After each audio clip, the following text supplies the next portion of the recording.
এই ভিডিঅ'ত জানো বলক যদি মোগলসকল ভাৰতলৈ নাহিলেহেঁতেন তেন্তে ভাৰতবৰ্ষখন কেনেকুৱা হ'লহেঁতেন। 16শ শতাব্দীৰ আৰম্ভণিতেই মধ্য এছিয়াৰ পৰা কিছু উপজাতীয় লোকে খাইবাৰ পাছ পাৰ হৈ পেলাই নিজৰ জীৱনক নতুনকৈ গঢ় দিয়াৰ আশাৰে উপস্থিত হয়। যাৰ শৰীৰত চেংগিছ খান আৰু তাইমুৰৰ দৰে যোদ্ধাৰ তেজ বৈছিল, বাবৰ নামৰ সেই যোদ্ধা আৰু তেওঁৰ পৰৱৰ্তী বংশধৰসকলেই সমস্ত ভাৰতীয় মহাদ্বীপখনেই নিজৰ অধীনস্থ কৰি লৈছিল আৰু পৰৱৰ্তী প্ৰায় 300 বছৰলৈ শাসনভাৰ চম্ভালিছিল। আমাৰ দেশখনত মোগল শাসনৰ ভাল আৰু বেয়া দুই ধৰণৰ প্ৰভাৱেই পৰিছিল। কিন্তু আপুনি কেতিয়াবা ভাবিছেনে, যদি আমাৰ দেশখনত মোগলৰ শাসন নাথাকিলেহেঁতেন তেতিয়াহ'লে ভাৰতবৰ্ষৰ নক্সাখন কেনেকুৱা হ'লহেঁতেন? যদি ভবা নাই তেনেহ'লে মই আপোনাক এই ভিডিঅ'টোৰ জৰিয়তে ক'ম। নমস্কাৰ, আপোনাক স্বাগতম জনাইছোঁ অঘাইটঙলৈ। আৰম্ভ কৰাৰ আগতে আপোনাক জনোৱাটো জৰুৰী যে আমাৰ উদ্দেশ্য যিকোনো ধৰ্ম, সমুদায় বা ব্যক্তিক হেয় কৰা বা দেশৰ ছবি নষ্ট কৰা নহয়। সেয়ে ভিডিঅ'টো শেষলৈ চোৱাৰ অনুৰোধৰ লগতে কমেণ্ট কৰি আপোনাৰ মতামত দিয়াৰ আহ্বান থাকিল। যদিও আৰম্ভণিতে মোগলসকলে আন বিদেশী শাসক যেনে লোদী, তুগলক বা তাইমুৰৰ দৰে ভাৰতবৰ্ষৰ সম্পত্তি লুটি নিয়াৰ মানসেৰে আহিছিল, কিন্তু ইয়াৰ সমৃদ্ধি আৰু সুখে তেওঁলোকৰ মন মগজু সলনি কৰি পেলায়। তেওঁলোকে ইয়াতে থাকি যায় আৰু শাসনভাৰ চলোৱা কামত মগ্ন হৈ পৰে। মোগলসকলে ভাৰতীয় সম্প্ৰীতিৰ সৈতে নিজকে এনেদৰে খাপ খুৱাই লৈছিল, যাৰ ফলত তেওঁলোকে চিৰকালৰ বাবে ইয়াৰ বাসিন্দা হৈ পৰাৰ লগতে ইয়াৰ সংস্কৃতি আৰু ৰীতি নীতিত যোগদান আৰম্ভ কৰিছিল। সাধাৰণতে আমাৰ মাজত মোগল শাসক ঔৰংগজেব এজন উন্মাদী আৰু হিন্দু বিৰোধী শাসক হিচাপে পৰিচিত, আৰু তাৰ বিপৰীতে আকবৰৰ আছে এক ধৰ্মনিৰপেক্ষ পৰিচয়।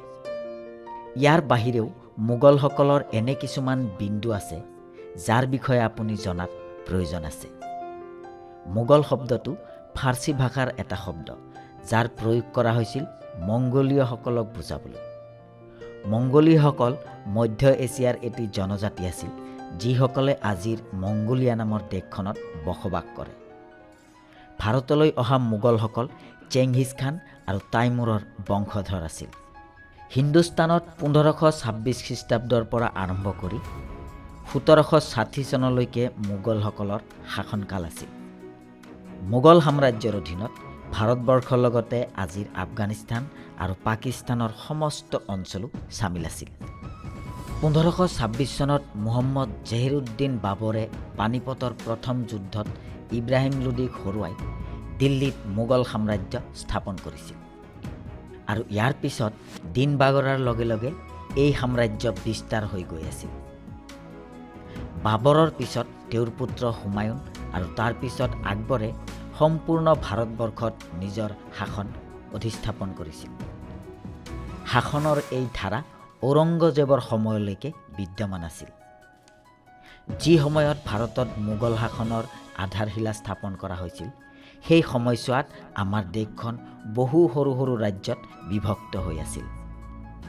প্ৰতিটো ৰাজ্যৰ ৰজাই নিজৰ প্ৰজাসকলক সুখী কৰি ৰাখিছিল ঠিকেই, কিন্তু সৰু সৰু কথাক লৈ ইজনে সিজনৰ লগত যুঁজি থকা আছিল, আৰু ইয়াৰেই সুযোগ মোগলসকলে পূৰ্ণভাৱে লৈছিল।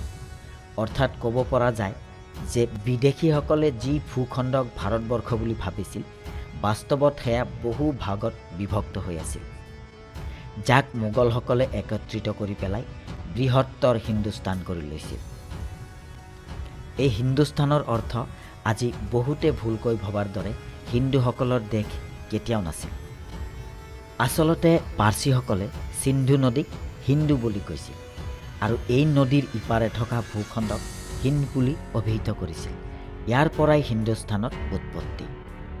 কিন্তু এয়াও সঁচা কথা যে হিন্দুস্তান নামৰ এখন দেশ পাবলৈ হিন্দুস্তানৰ বাসিন্দাসকলে বৃহৎ মূল্য আদায় দিবলগীয়া হৈছিল, কাৰণ মোগলসকলে ভাৰতবৰ্ষৰ প্ৰতিটো ৰাজ্যতে নিজৰ আধিপত্য স্থাপন কৰিব বিচাৰিছিল, আৰু ইয়াৰ বাবেই তেওঁলোকে অসংখ্য সাধাৰণ মানুহৰ জীৱন কাঢ়ি ল'বলৈ মুঠেও কুণ্ঠাবোধ কৰা নাছিল। হেজাৰ হেজাৰজনক গৃহহীন কৰি পেলাইছিল। শ শ ৰাজপুত বীৰাংগনাই জোহৰৰ অগ্নিত নিজৰ জীৱন আহুতি দিবলগীয়া হৈছিল। এটা সময়ৰ পিছত মোগল শাসনৰ ভয় ইমানেই বাঢ়ি গৈছিল যে নিজৰ বীৰত্বৰ বাবে বিখ্যাত বহু ৰাজপুত ৰজায়ো বিনা যুদ্ধেই নিজৰ ৰাজ্যক মোগল শাসনৰ অধীনত যাবলৈ দিছিল। মোগলসকলে ৰাজপুতসকলৰ লগত সন্ধি কৰিছিল, ৰাজপুত ৰাজকুমাৰীসকলৰ সৈতে বৈবাহিক সম্পৰ্ক স্থাপন কৰিছিল আৰু হিন্দুসকলক প্ৰশাসনিক কামত নিয়োগ কৰিছিল। ইয়াৰ পিছতো ইতিহাসবিদসকলৰ মতে মোগলসকলে ভাৰতবৰ্ষকেই নিজৰ মাতৃভূমি হিচাপে গণ্য কৰিছিল। সেইবাবেই অন্য বিদেশী আক্ৰমণকাৰীৰ পৰা ৰক্ষা কৰিবলৈ মোগলসকলে হিন্দুস্তানখনক একত্ৰিত কৰিছিল আৰু তাৰ পিছত ভাৰতবৰ্ষক শক্তিশালী কৰাত অৰিহণা যোগাইছিল। এটা কথা নিশ্চিত যে মোগলসকলে শাসন নকৰাহেঁতেন ভাৰতবৰ্ষখন বহু সৰু সৰু ৰাজ্যত বিভক্ত হৈ থাকিলেহেঁতেন। ইমানবোৰ বিবিধতা, ইমানবোৰ ভাষা হোৱাৰ পিছতো কেইবা কোটি জনগণ আৰু 4 লাখ বৰ্গ কিলোমিটাৰৰ বিশাল ক্ষেত্ৰখনক এক সূত্ৰে ধৰি ৰখাটো নিশ্চয় সহজ কাম নাছিল। 1600 পৰা 1800 শতিকাৰ সময়ছোৱাত মোগল সাম্ৰাজ্য বিশ্বৰ আটাইতকৈ ধনী আৰু শক্তিশালী সাম্ৰাজ্য হিচাপে পৰিগণিত হৈ পৰিছিল। সেই সময়ত বিশ্বৰ 1/4 ধন এই ভাৰতবৰ্ষৰ হাতত আছিল। যদিও 10ম শতিকাৰ আগৰ পৰাই ভাৰতবৰ্ষই পৃথিৱীৰ আটাইতকৈ বৃহৎ অৰ্থনীতি হৈ পৰিছিল, কিন্তু ইয়াৰ বিকাশ দৰ বহুত কম আছিল। এই মোগল শাসনৰ কালতেই ভাৰতবৰ্ষৰ GDP গ্ৰ'থ ৰেট 20.9%ৰ সৈতে অগ্ৰগতি লাভ কৰিছিল। বাণিজ্যিক ক্ষেত্ৰখনক বিশাল ৰূপ দিবলৈ তেওঁলোকে ৰাস্তা ঘাট নিৰ্মাণৰ কাম কৰাৰ লগতে জলপথত জাহাজ চলাচল আৰম্ভ কৰিছিল আৰু ইয়াৰ বাবে তৈয়াৰ কৰিছিল বিশাল বিশাল বন্দৰবোৰ। ইতিহাসবিদসকলৰ মতে সেই সময়ত মোগল সাম্ৰাজ্য অৰ্থনৈতিকভাৱে টনকিয়াল হোৱাৰ কেইবাটাও কাৰণ আছিল, যাৰ ভিতৰত মুখ্য কাৰণটো আছিল মোগল শাসকসকলে ধাৰ্য কৰা কৰ বা টেক্স। এই মোগল শাসনকালত কৃষকসকলৰ পৰা কৃষক কৰ লোৱা হৈছিল। পানীৰ বাবেও জনসাধাৰণে কৰ সোধাবলগীয়া হৈছিল। কথা ইমানতে শেষ নহয়, সেই সময়ত ধৰ্মৰ আধাৰতো কৰ লোৱা হৈছিল। হিন্দুসকলে ধৰ্মৰ বাবেই আদায় দিবলগীয়া হৈছিল জাজিয়া কৰ। ইয়াৰ বাবেই মোগলসকলক হিন্দু বিৰোধী বুলি গণ্য কৰা হৈছিল। অৱশ্যে মোগল শাসক আকবৰৰ কালত এই কৰ উঠাই লোৱা হৈছিল। অকল এয়াই নহয়, আকবৰে সকলো ধৰ্মৰ মূল তত্ত্ববোৰৰ সন্মিলন ঘটাই এক নতুন ধৰ্মৰ স্থাপনা কৰিছিল, দিন-এ-ইলাহী। এই ধৰ্মনিৰপেক্ষতাৰ বাবেই আকবৰ মোগল ৰজাসকলৰ ভিতৰত আটাইতকৈ জনপ্ৰিয় শাসক হৈ পৰিছিল। আকবৰৰ বিপৰীতে কেইবাজনো এনে মোগল শাসকৰ নামো আছে যিয়ে শাসনৰ বলত বহু লোকক ধৰ্ম পৰিৱৰ্তন কৰিবলৈ বাধ্য কৰিছিল। কিছু মোগল শাসকে ইছলাম ধৰ্মৰ এনে বিভৎস ৰূপ মানুহৰ মগজুত ৰোপণ কৰিছিল যে যাক আজি পৰ্যন্ত মুছলমানসকলে আঁতৰ কৰাৰ প্ৰয়াস কৰিবলগীয়া হৈছে। সেয়ে ক'ব পৰা যায় যে মোগলসকল ভাৰতত নহাহেঁতেন ভাৰতত হিন্দু মুছলমানৰ নামত যি ভেদাভেদৰ সৃষ্টি হৈছে সেয়া সম্ভৱ নহ'লহেঁতেন। কাৰণ মোগলসকল অহাৰ আগতে ভাৰতত হিন্দু মুছলমান উভয়েই সম্প্ৰীতিৰ সৈতে বসবাস কৰিছিল। এই কথা সঁচা যে মোগল যুগত কৰৰ পৰিমাণ বহুত বেছি আছিল, কিন্তু তেওঁলোকে আগ্ৰাৰ কিল্লা, দিল্লীৰ লাল কিল্লা আৰু প্ৰেমৰ আটাইতকৈ ডাঙৰ প্ৰতীক বিশ্ববিখ্যাত তাজমহলৰ দৰে স্মৃতিসৌধ নিৰ্মাণ কৰিছিল, যাক লৈ আমি আজিও গৰ্বিত হওঁ। মোগলসকলে ভাৰতবৰ্ষক লুটি খোৱাৰ কাম কৰা নাছিল, বৰঞ্চ এই স্মৃতিসৌধবোৰত ধন ব্যয় কৰি ৰাজ্যসমূহক ধন ঘটাৰ নতুন আহিলা দিছিল, যাৰ ফলস্বৰূপে আজিও এইবোৰৰ পৰা কোটি কোটি টকা ৰাজকোষত সোমায়। য'ত তাজমহলে আজিও বাৰ্ষিক 20 কোটি টকা আয় কৰি দিয়ে, আনপিনে কুতুব মিনাৰৰ পৰা 10 কোটি টকা আয় হয়। ইয়াৰ উপৰিও লাল কিল্লা আৰু হুমায়ুনৰ মকবৰাৰ পৰা 6 কোটি টকাকৈ ৰাজকোষলৈ আহে। মোগলসকল ভাৰতত নহাহেঁতেন এই সৌধ আৰু ইয়াৰ পৰা হোৱা আয় সম্ভৱ নহ'লহেঁতেন। মোগলসকলেই ভাৰতবৰ্ষক ফাৰ্চী বাস্তুকলাৰ সৈতে পৰিচয় কৰাইছিল। সেই সময়ৰ এছিয়াৰ বিভিন্ন দেশত দৃষ্টিগোচৰ হ'লেও ভাৰতত সেই সময়ত এই বাস্তুকলাৰ প্ৰভাৱ নাছিল। ইয়াৰ উপৰিও মোগলসকলে ভাৰতীয় যুদ্ধৰ প্ৰাচীন কৌশলকেই সলনি কৰি পেলাইছিল। তুৰ্কীৰ যুদ্ধনীতি আৰু বৰটোপৰ বলতেই বাবৰে পানিপতৰ প্ৰথম যুদ্ধত জয়ী হৈছিল। মোগল শাসনতেই ভাৰতবৰ্ষত তৰোৱাল, বন্দুক আৰু বৰটোপৰ বৃহৎ পৰিমাণে উৎপাদন হোৱা আৰম্ভ হৈছিল। আপুনি জানি আচৰিত হ'ব যে মোগল শাসনকালতেই ভাৰতবৰ্ষ বিশ্বৰ ভিতৰত আটাইতকৈ বেছি অস্ত্ৰ শস্ত্ৰ নিৰ্মাণকাৰী দেশ হিচাপে পৰিগণিত হৈছিল। ইয়াৰ পৰাই এই অস্ত্ৰসমূহ অন্য দেশলৈও ৰপ্তানি কৰা হৈছিল। মোগলসকলে দেশীয় উৎপাদনক প্ৰচুৰ পৰিমাণে উৎসাহ যোগাইছিল। সেই সময়ত খাদী বস্ত্ৰ, মছলা, নিমখ, ঊণ আৰু ৰেচম আদি কাপোৰৰ আটাইতকৈ বেছি উৎপাদন কৰা দেশখনেই আছিল ভাৰতবৰ্ষ। সেই সময়ছোৱাত প্ৰশাসন মোগলৰ হাতত থাকিলেও বেহা বাণিজ্যৰ ক্ষেত্ৰখনত হিন্দু ব্যৱসায়ীসকলৰেই দপদপনি আছিল। আকবৰে আন্তঃৰাষ্ট্ৰীয় বাণিজ্যক বৃদ্ধি কৰিবলৈ এনে কিছুমান পদক্ষেপ লৈছিল যাৰ দ্বাৰা পশ্চিমীয়া দেশৰ সৈতে ভাৰতবৰ্ষৰ বাণিজ্যিক সম্পৰ্ক বহুগুণে বৃদ্ধি পাইছিল। ইষ্ট ইণ্ডিয়া কোম্পানীয়েও প্ৰথমতে এই বাণিজ্যকাৰীৰ ছদ্মবেশতে ভাৰতলৈ আহিছিল, যিয়ে পৰৱৰ্তী সময়ত মোগল সাম্ৰাজ্যকেই উফৰাই পেলাইছিল আৰু ভাৰতবৰ্ষক নিজৰ গোলাম কৰি পেলাইছিল।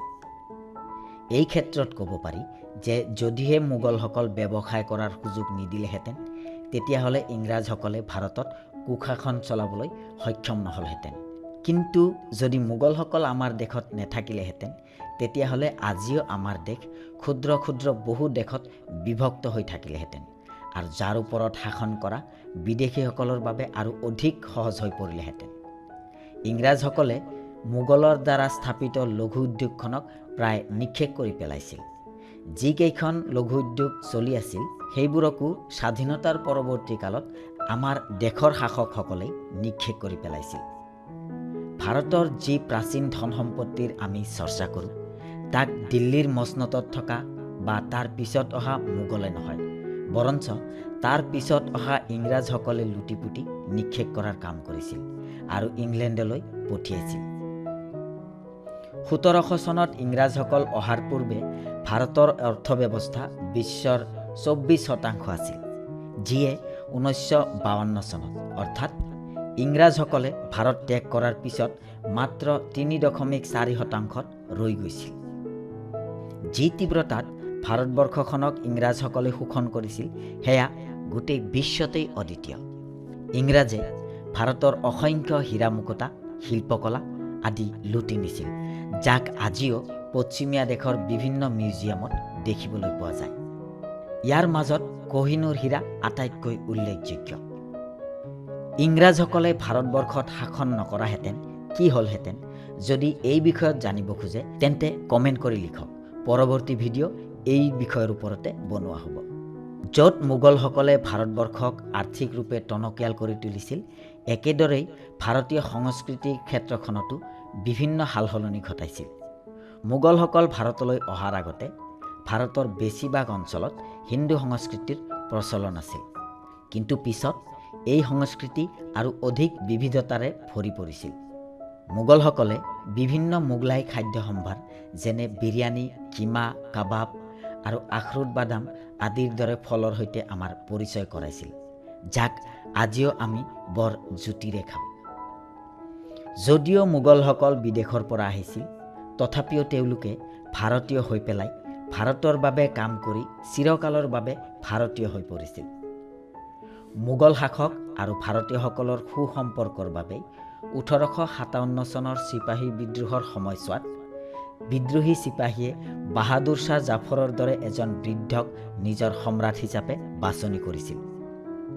ইতিহাসক সঠিকভাৱে বুজিবলৈ হ'লে আমি ধৰ্মৰ চশমাযোৰ খুলি পেলাই ইতিহাসক বস্তুনিষ্ঠভাৱে অধ্যয়ন কৰিব লাগিব। কোন ভাল কোন বেয়া সেই সিদ্ধান্ত আপোনালোকৰ হাতত। ভিডিঅ'টো কেনে পালে মোক কমেণ্ট ছেকশ্যনত লিখি জনাব। আপোনালোকে যদি আমাক ইউটিউবত চাই আছে তেতিয়াহ'লে আমাৰ চেনেল ছাবস্ক্ৰাইব কৰাৰ অনুৰোধ থাকিল, আৰু যদি আমাক ফেচবুকত চাইছে তেতিয়াহ'লে ফেচবুকত আমাৰ পেজ লাইক কৰাৰ অনুৰোধ থাকিল। লগ হ'ম পৰৱৰ্তী ভিডিঅ'ত, তেতিয়ালৈকে বিদায় মাগিছোঁ।